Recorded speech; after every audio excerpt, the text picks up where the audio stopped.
It's December 31st and it's 63 degrees out here. Super wet and kind of humid. So we could not miss this opportunity.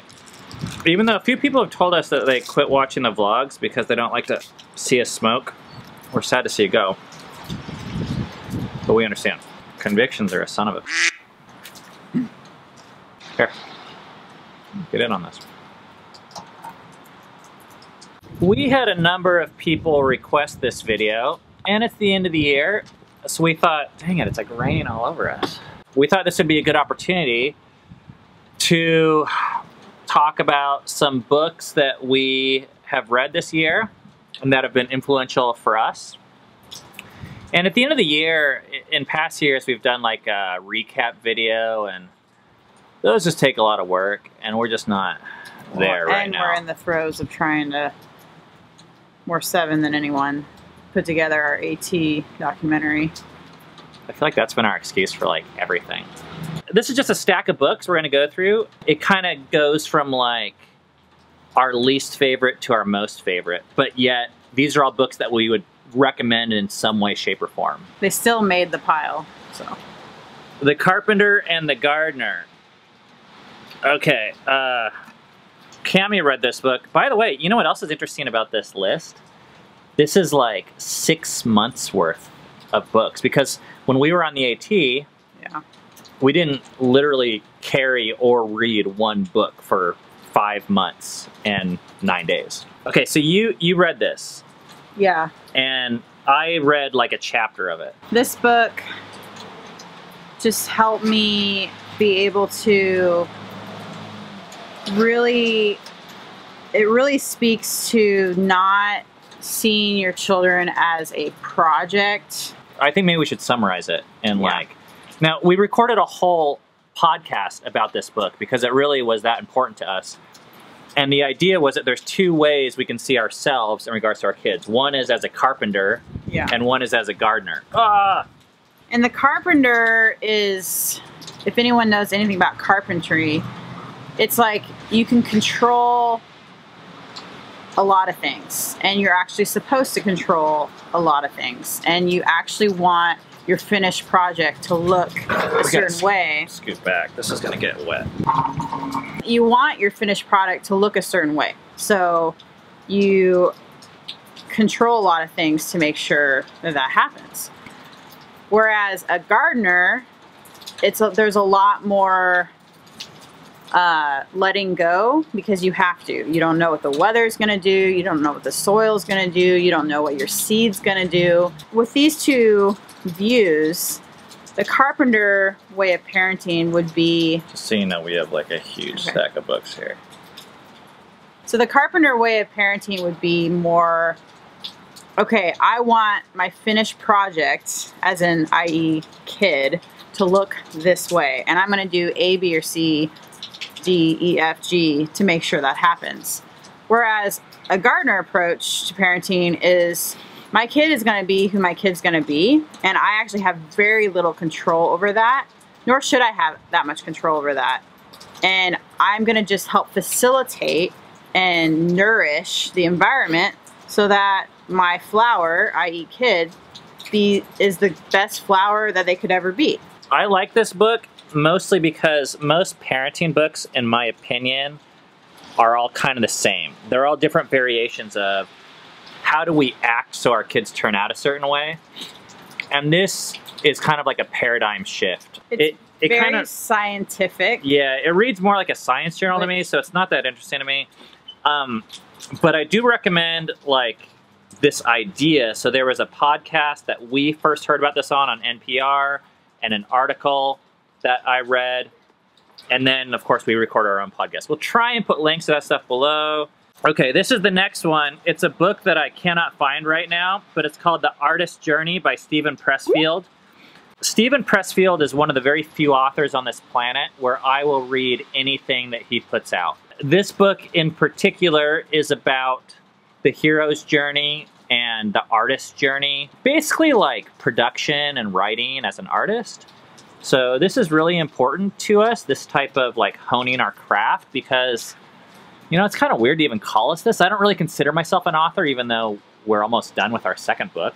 We create a lot of content, whether it's Instagram captions or videos. I mean, I think we made upwards to 200 videos published on YouTube this year. That's crazy, actually. Maybe it was 170 or somewhere around there. That's even taken the last 3 months off for the most part. So we put out a lot of content, and I struggle with creativity and discipline and honesty and art, like the craft and making it beautiful and accessible and all those things. Energy. Energy, yeah. So Stephen Pressfield has helped me understand that. This was not my favorite book of his, but it's short enough that it helps me. Come As You Are. I am in the middle of reading this book, so I haven't finished it yet. I'm going to nominate this for most interesting cover. Yeah. This is my favorite cover of all the books from this year. It's pretty creative. I like it. I feel like I'm learning quite a bit about how my body works, especially in terms of just sexually, but it's also just, it's so much more than that. Maybe we should read the subtitle. Yeah. The surprising new science that will transform your sex life. It has helped me see that I'm normal and other people are normal. And in our culture, we like to pigeonhole, like, oh, if you're a man, then your sex drive or whatever needs to look this way. And if you're a woman, it's going to look this way. And she really, like, very scientifically blows that off and says, no, that's not true. There are so many variations, and they're all normal. How can that be? Here's the next book that, once again, Cami read, The Meaning of Mary Magdalene by Cynthia Beauregard. Do we know how to pronounce that? No, not right. I don't know if that's right or not. Like, I value the Bible, and I value like what's in the Bible, but there is so little about women, especially in as prominent figures. And so this was super helpful to me to see that actually she was a very prominent figure in Jesus's life, and gets very little note in the Bible as we know it. And so this really, like, helped me just, I don't know, just see that, like, who I am is important. And also she's just, I don't know, it's hard to explain, but, like, she was, like, best friends with Jesus, I think, and maybe more than that. And it's really, like, helped me just see so much of Jesus's humanity, which I think is really lost in so much of Christianity nowadays and for a long time. Okay, next we have Bird by Anne Lamott. This is a classic in some circles, but I recently just got turned on to it. It's a book about the craft of writing. So the subtitle is Some Instructions on Writing and Life. I should be honest, I'm only a third of the way into it. I just picked it up. And I'm one of those guys that reads like 4 books at once, or 5 or 6. So I pick up and I've been just reading this week, and I really like it. She offers some great tips on, like, where to start with writing and how to be honest and things like that. Okay, this is another one of those books that I just started, but I'm a third of the way through it, and it's only 90 pages, so I feel like I could recommend it.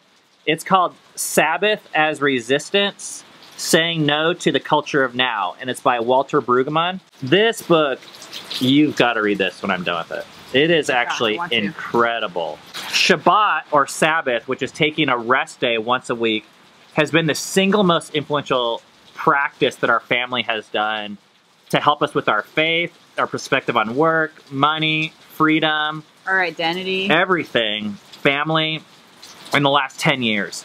And this book really, like, kind of explains why. It is, like, from a religious perspective, I think, mostly. So if that's a turnoff to you, you know, just be aware of that. But I think the principles still apply.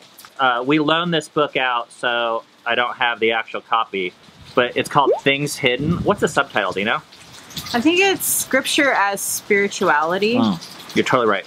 Yeah. By a guy named Richard Rohr. I got to say, I think Richard Rohr, like, has been like the author for us this year. For 2018, yeah. For 2018. I don't actually know if this book is that great. In fact, in some ways... It was the first book that we knew about that he wrote, but he's written a lot of books. So maybe there's better ones out there, but we got a lot out of it. But being exposed to his thoughts and just like a different way to see the Bible than what we were raised with has been so helpful for us. We started a book club based upon this book and went through it with some folks. And it's just like really refreshing. Yeah. It was a different way to see the Bible. It was also a different way to see Jesus. A different way just to see like our own minds and just spirituality in general. The biggest thing that I took away from the book was that scripture itself evolves. Because there's these stories from like the Hebrew Bible, the Old Testament, that have to do with like polygamy and having slaves and abuse of power in women. And I'm always like, what do you do with those? And some people tend to write them off and be like, that's dumb, that's not true. And some people tend to almost like fetishize them to a way where you're like, the 10 Commandments are my North Star for all of life. And it's like, he puts those types of writings into a category that was actually really helpful for me and said, you know, at the time, this is what they were designed for. But just because they were designed for that time doesn't mean that they need to mean that same thing to us now. But they can still be valuable and they can still be true in their own way. Yeah. I like that. Scripture evolves over time, but human consciousness also has evolved over time. And scripture has been written all in different like time periods, which is interesting. This is a really quick read, also by Richard Rohr. It's called What Do We Do with the Bible? Let me do the zoom in. As my faith has been evolving the last couple of years, I've been pretty frustrated and dissatisfied and confused with what to do with the Bible. A lot of it to me just seems like not worth it. Doesn't apply to my life. It actually hinders a lot of what I believe. Richard Rohr understands like there's a ton of contradictions in the Bible. The Bible doesn't like even say that that's a problem. There's a lot of just beliefs in there that are just like, what, you know? And so he talks about like, how can you maintain your own beliefs and values and still get something out of the Bible, and still be able to read it in a way that not just you get something out of it, but you can still like even cherish it. I haven't read this book yet, but I'm going to. But it's also the type of thing where Cammie's like, hey, can I read you this quick little section? Yeah. And then I feel like she reads me the whole chapter. So I feel like I've read the whole thing already anyways. But the part she has read, I'm actually really excited about. Okay, this next one is also really exciting to me. It's called Beyond the Birds and the Bees, Bringing Home a New Message to Our Kids About Sex, Love, and Equality by Bonnie J. It's spelled rough, but I have a feeling it's not rough. Maybe it's row. I don't know. This book was so impactful upon us that we actually recorded a 2-part podcast on it, just talking about the things that we've changed in our own life with our kids, about how we're educating them. And I mean, really, we say educating the kids, but I think it's really changed our own perspective on our own sexuality. And then when that changes, then we educate the kids. Yeah. I mean, to start off with, we had a 5 or 6 or 7 week course of sex education with our kids just as a result of reading this book. Yeah. And we just started conversations about things that we already know, our own story, and things that we believe that are even like changing. This book, it kind of starts off as a comparison between the traditional way that American sex education is done, which I'll just give you guys one example. When it comes to kids playing doctor, the answer is no. If you find out your kids are doing it, you stop it. If you think it might happen, you warn them. If it does happen, you like apologize profusely and like make sure it doesn't happen again. Compare that with the Dutch way that they deal with kids playing doctor, and they have 3 rules. Everyone needs to agree and have consent. It needs to be safe, and no sticking things in any holes. Besides that, it's like, go for it. And we were like, oh. I firmly believed in the American way for like no good reason, it turns out. And Yeah. I don't anymore. This book for me helped me, gave me eyes for our culture, things I would just took for granted that I always kind of felt like were kind of off or wrong, but I didn't have anything better to replace it with.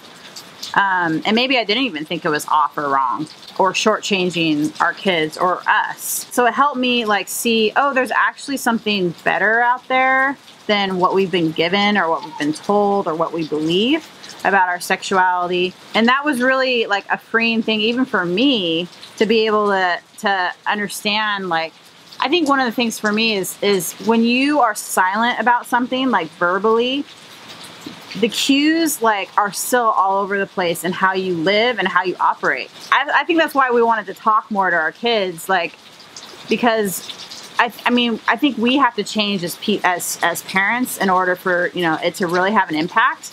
The next book is called The Wisdom Jesus by, once again, that same author, Cynthia Beauregard, and the subtitle is Transforming Heart and Mind, A New Perspective on Christ and His Message. This was my favorite book. I'm only halfway through. For this year. I could not put this book down. I mean, she expounds more on Richard Rohr's ideas, but it just like totally blew the cover off for me about who I thought Jesus was or who I was told he was, and really just like change some of my perspectives and then widen like some of my other perspectives on him. It also just kind of gave me like more of a contemplative view of spirituality, like how you meditate and how important that is and how that's just as important as reading the Bible. But I grew up as like, read your Bible is like the most important thing to your spirituality. What I've read, I haven't been able to put it down either. I've been reading, we are actually currently doing the book club on this book now. Yeah. And I haven't been reading a chapter a day, but I read like a couple sections every day. And I really recommend it, especially for religious folks out there. The final book, these other ones are very impactful on a very big picture. Yeah. This one came at us from a different angle. It's called Unconditional Parenting, a provocative challenge to the conventional wisdom about discipline. Does he have two subtitles here? How does he get away with that? Moving from Reward and Punishment to Love and Reason by Alfie Kohn. This book is probably going to influence our life, practically speaking, the most for 2019, I think. Which is going to be crazy. Yeah. This vlog kind of represents the beginning of our daily vlogs again. We've enjoyed the last 3 months off. And beginning January 1st, tomorrow, we'll begin daily vlogging again, 5 days a week. And one of the reasons why we're starting tomorrow again is because of our New Year's resolution for 2019. And I hesitate to even mention it because, you know what? I'm not going to mention it. I'm not. You're going to have to tune in tomorrow. I hate to do it to you, but I don't want to get into it.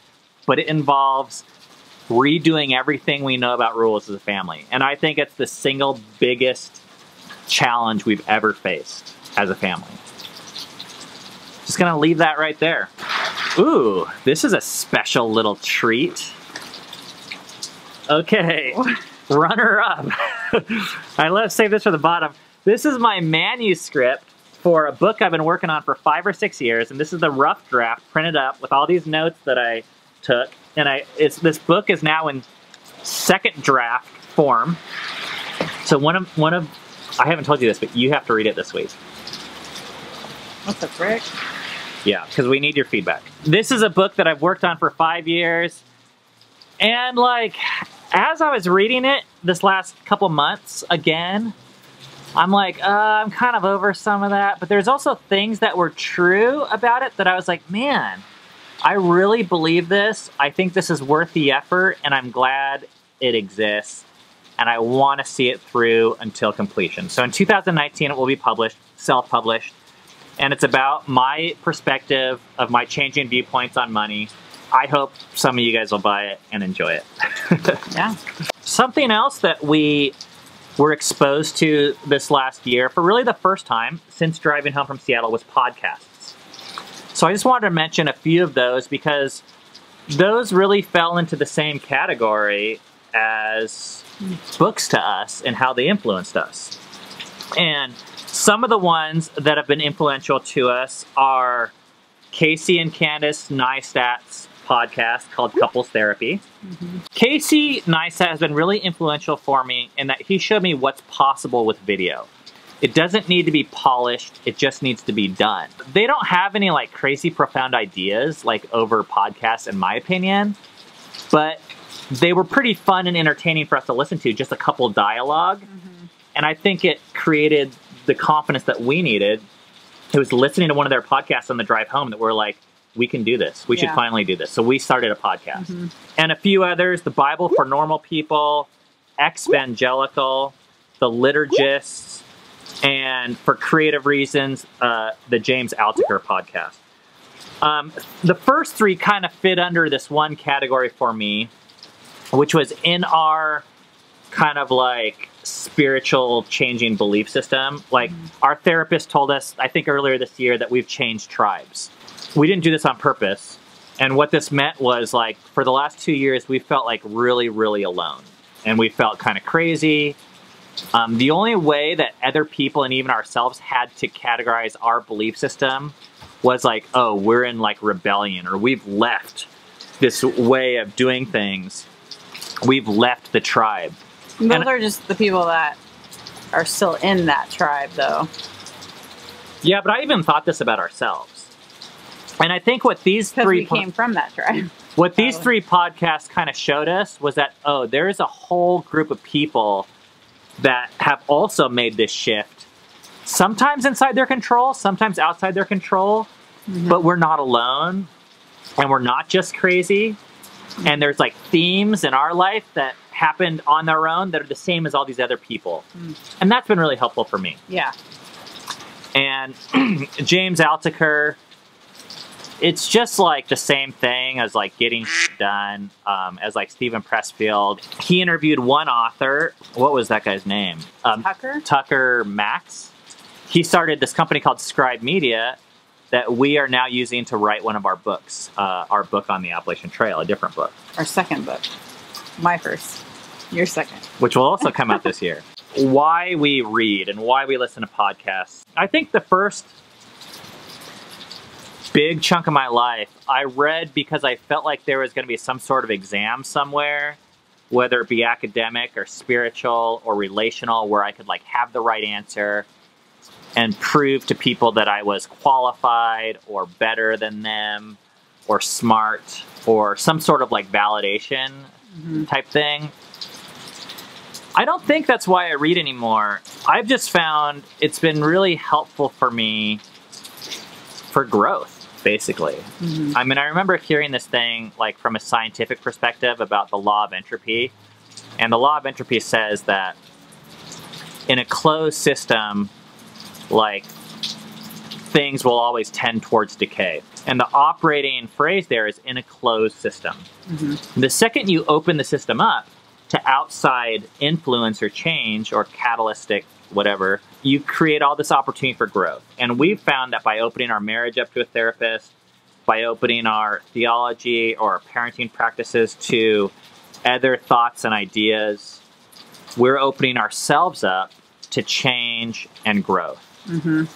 And that's the thing I'm the most excited about for us. And I would say it's why we make this podcast, is because we believe change and growth is possible for you. And it won't look the same as us. You know, we've had all sorts of crazy ideas, and our beliefs are always changing. But the one through line through it all has been change towards growth. And I think if there's one theme people pick up from us, it's not like what we believed in 2016 or even what we believe in 2018 or 19, but we're always going to be growing and changing as humans. And I want to find other people that are interested in growth and change. And I think if you're not open towards growth and change, I think it's going to be a frustrating vlog for you, because you're going to be like, wait a second, I thought you guys believed that house rules were the most important thing. I'm like, sorry, that was 2018. For a lot of these books, it helped me not feel as alone. Like even in the growth and change, that there's other people that want growth and change. And there's other people that think like me or have this hunger to progress toward, you know, with growth and change and stuff. So that's been really nice, especially in the last few years where there's times where you felt very alone. Happy 2018, you guys. We're thankful that some of you guys have been along with us on our journey. I think 2019 is going to be way crazier than 2018. And I'm a little bit nervous, but I can't wait. Happy New Year. See you guys in 2019.